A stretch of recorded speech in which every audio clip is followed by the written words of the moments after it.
Oke, assalamualaikum. Kali ini kita akan bahas tentang beberapa cuts dalam filmmaking atau editing yang penting banget buat lo. Mungkin ada yang belum tahu ya. Jadi seperti biasa sebelum mulai kita kumpulkan energi dan let's go.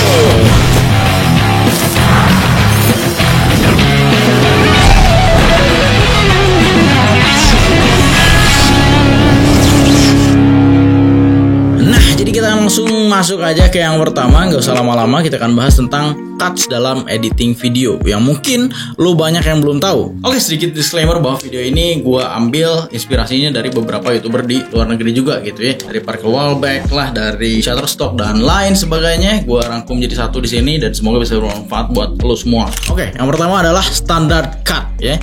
Standard cut ini adalah potongan biasa sebenarnya, tidak ada yang spesial dengan cuttingan ini.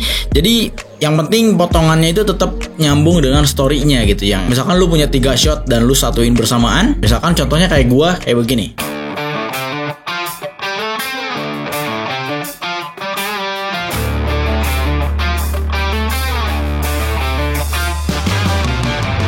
Nah, itu dia standar cut, yaitu potongan biasa, tidak ada efek, tidak ada cross dissolve, tidak ada apapun.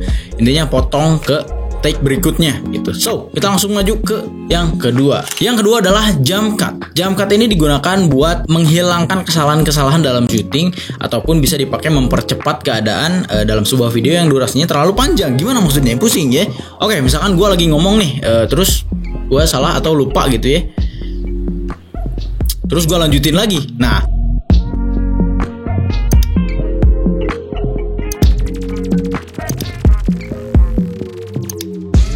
oke, misalkan gue lagi ngomong nih, gue salah atau lupa gitu ya, terus gue lanjutin lagi. Nah, jadi intinya jump cut itu gitu, jadi dipotong gitu ya, disatuin dengan video yang benernya gitu ya. Atau misalkan lu lagi jalan nih, jalan ke suatu tempat, maju, dan karena perjalanannya itu terlalu lama, lu bisa bikin shot itu lebih cepat, bikin enak ke penonton ya dengan cara jump cut gitu. Misalkan lagi jalan, mau ngikutin beat juga itu bisa.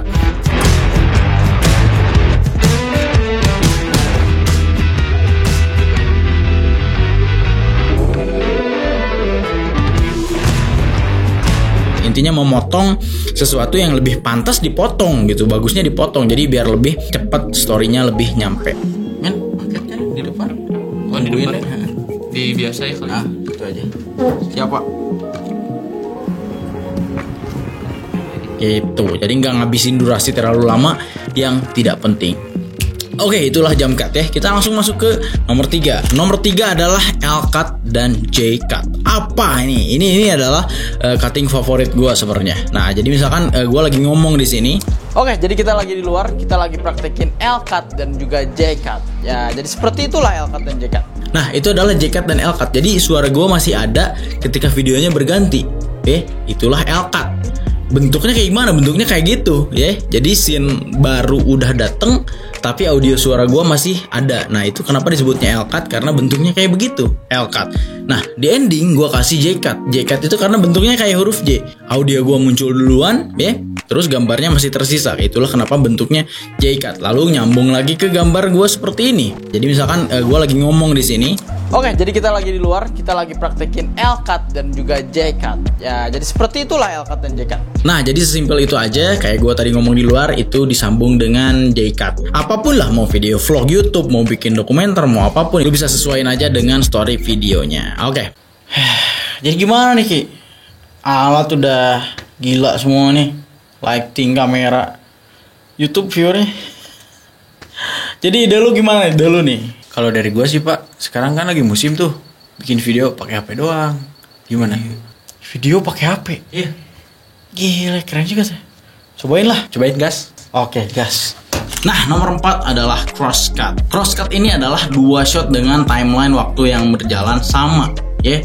Jadi di shotnya satu persatu tuh, diliatin dulu yang A, diliatin dulu yang B. Ataupun contoh simpelnya adalah pas adegan nelfon. Contohnya di film Taken deh.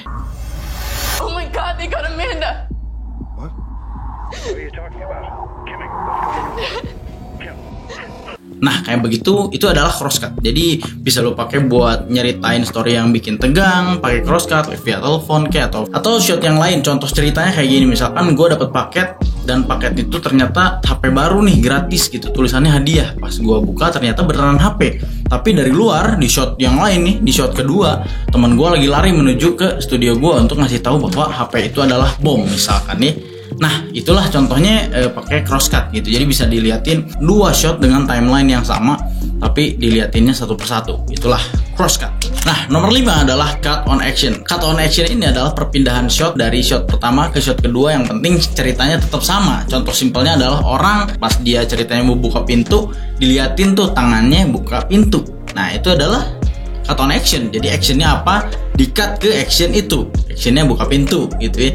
Atau mau lagi nampol gitu ya, wide shot dulu, pas mau nampol diliatin beda shot, agak close up gitu, jebret gitu ya. Itu pun disebutnya cut on action. Ki, gue lupa ada botol, tolong dong. Gimana? Botol? Beli sendiri lah. Hah? Kok bisa gitu sih? Superman, apa? Oke, yang keenam adalah the cutaway. The cutaway adalah sebuah cut untuk menambahkan gambar untuk melengkapi story. Maksudnya misalkan lo lagi duduk dan lihat HP ada yang telepon nih. Nah, di shot kan tuh HP-nya. Nah, itu adalah the cutaway, penambahan shot untuk melengkapi story-nya. Ataupun the cutaway ini bisa dipakai buat nambah konten yang gak enak buat dilihat. Misalkan pas gua ngomong, Canon EOS R ini kamera gua udah 30 megapiksel. Sambil ngomong sambil hidungnya begini, ya kan gak enak dilihat. Lu bisa tambal tuh dengan gambar B-roll Canon-nya atau B-roll gambarnya. Jadi bisa menutupi gambar yang gak enak dilihat tanpa mengurangi story-nya. Karena kan audionya masih penting tuh. Meskipun kita lagi begini, lagi gini gak enak gitu ya. Jadi lu bisa tambal dengan B-rollnya. Itu disebutnya di cutaway. Atau untuk contoh di film ya kayak begini. You want the moon? Just say the word and I'll throw a lasso around it and pull it down.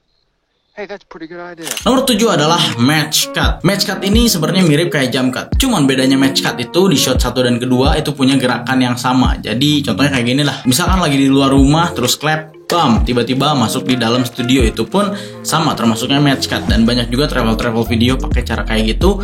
Dan yang lagi ngetrend di Gerel saat ini adalah yang wisuda ya, yang dia gerak di rumahnya, bam, pindah ke tempat wisudaannya, itu pun bisa disebut match cut. Oke, nomor 8 adalah smash cut. Smash cut simpelnya adalah perubahan dari tensi yang intens ke santai, atau sebaliknya dari santai ke intens gitu ya, ke tegang gitu. Contoh paling simpel adalah ya bangun dari mimpi.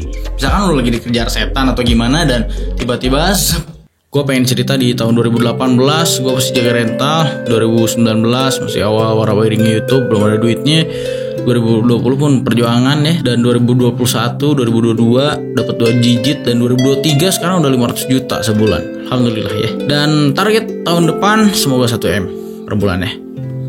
Amin. It's just a dream. Oh, ternyata mimpi gitu. Nah, itu disebutnya smash cut. Begitulah contoh dari smash cut. Nomor 9 adalah crossfade, atau ya banyak lah, ini adalah cutting transisi ya. Ada fade in, ada fade out, ada cross dissolve ya. Kalau di Premiere disebutnya pakai cross dissolve efeknya. Rata-rata buat editor pemula pasti pakai banyak efek kayak begini, dan ini sebenarnya ya salah gitu ya, overuse gitu ya. Jadi dikit-dikit deep to black, dikit-dikit deep to white gitu, cross dissolve segala macam dipakai seolah-olah bikin video jadi bagus, padahal ya sesuai dengan story-nya seharusnya ya. Deep to black itu biasanya dibuat untuk pengawalan sebuah cerita, misalkan gitu ya, diliatin sebuah scene-nya kayak begitu, itu pakai fade in ya, atau deep to black gitu ya. Dan untuk crossfade biasanya untuk zaman sekarang bisa dipakai buat video klip, biar shot-shot yang slow-mo-nya itu bisa lebih indah kelihatannya, itu bisa pakai crossfade. Dan crossfade itu juga bisa menyeritain masa lalu misalkan ya. Pokoknya gua masih ngalamin ke warnet tahun 2010-an itu cuma 50 kbps. Nah, nomor 10 adalah kamera movement cut. Kamera movement cut adalah perpindahan cut pada saat kamera movement. Simpelnya seperti itu. Gue sering banget terapin ini di review-review produk gue. Misalkan barang nih lighting nih ya, dari dusnya, terus gue dollyin, gue goyang, di wiggle, bam, terus lanjut ke shot kedua, gue keluarin dulu, taruh di sana softcase-nya, dan gue shot dengan yang sama, di wiggle kayak begini, dan hasilnya jadi bam. Nah, jadi kayak begitu. Ataupun lu bisa dengan panning, lanjut lagi dengan shot yang panning gitu ya. Ataupun gue pakai gimbal pernah bikin rotate kayak gini ke daun A, di shot lagi yang kedua, rotate lagi, nyambung ke daun B gitu ya. Banyak sekali kamera movement cut yang bisa lo bikin ya, tergantung dengan kamera movementnya. Zaman sekarang udah banyak tuh yang pakai kayak begitu.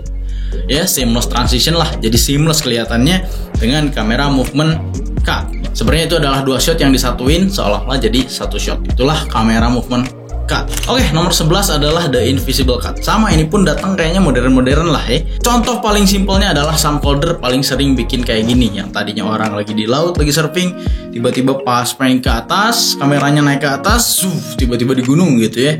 Dan juga dia bikin drone shotnya tiba-tiba berubah transitionnya, itu invisible cut yang mana sebenarnya nggak mungkin bisa kegapai oleh mata manusia gitu ya, yang tadinya di rumah pas buka pintu tiba-tiba jadi di gunung gitu ya, tadinya lihat buku pas di zoom tiba-tiba jadi ke kota gitu. Itu the invisible cut ya, bisa dibikin dengan masking, transition segala macam ya. Itu lo tau lah teknis editingnya kayak gimana ya. Jadi oke, itu aja 11 teknik cutting yang perlu lu tahu dan mungkin lu belum tahu. Untuk mungkin ada yang salah, lu bisa komen aja di bawah. Terima kasih sudah nonton video ini. Gak usah lama-lama lah. Assalamualaikum and dah.